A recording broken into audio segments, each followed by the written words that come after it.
Deməli, bugün dərsimizdə, fiziki tərbiyə dərsində şagirdlərə mən futbolçu şəkildə göstərirəm. Görüm hansı şagird futbolçunu daha yaxşı tanıyır. Bu, kimdir futbolçu? Ramos, əyləş. Benzema,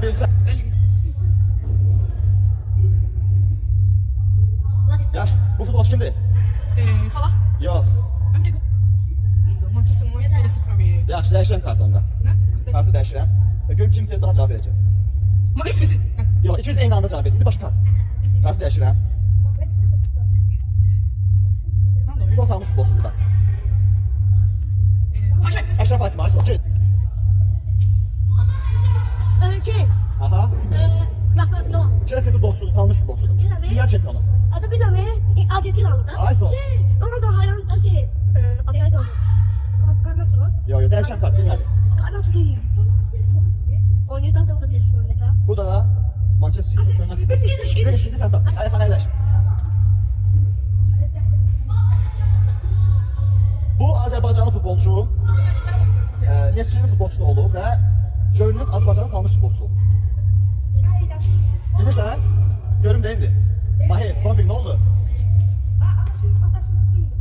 Geç, yaş, bilmədim. Keçəm kartıda mən. Bu futbolçu kimdir? Hə, Mahir, Ayxan, Konfik. Kim? İfo futbolçu var. Yox, bilmədiniz, dəyişirəm. Yox, sən öz növbəndə deyəsən. Hə? Siz futbolu hiç bakmamışsınız. Bunu necə tanıyacaqsınız futbolçu? Muhammed Salah. Muhammed Salah. Muhammed Salah. Bunu yəqin ki, bütün Azərbaycanlılar tanıyır futbolçu. Azərbaycan futbolçu. Hal-hazırda Kayserslav futbolu. Olmaz, sən yox. Sana da unutma. Hə? Baş hərfi M. Bilmədiniz.